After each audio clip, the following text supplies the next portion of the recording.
রাজ, তোমার শাস্তি কি হতে পারে তুমি জানো? আমার একটাই শাস্তি, কাস কাস করে কেটে দিব, বুঝতে পারছো? পরিমণির সাথে যদি বেশি ভান্ডামি করিস রাজ, খবর আছে, ওকে? এই তোমরা রাজকে আমার এই কথা শুনিয়ে দিবে। পরিমণি আমার অত্যন্ত প্রিয় অভিনেত্রী, আমার প্রিয় নায়িকা। পরিমণিকে যখন জেলে ঢুকাইছিল, আমি সারা পৃথিবীতে পরিমণির পক্ষে জনমত গঠন করেছি এবং পরিমণিকে জেল থেকে বের করে এনেছি। এটা আমার খুব কষ্ট হয়েছে যে রাজ পরিমণির সাথে নাকি ধোঁকাবাজি করে।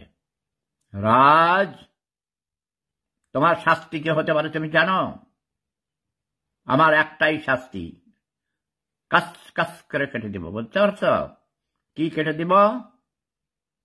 হ্যাঁ, তোমার পুরুষাঙ্গ গোড়া দিয়ে কেটে দেয়া হবে যদি পরিমণির সাথে বেয়াদবি করো।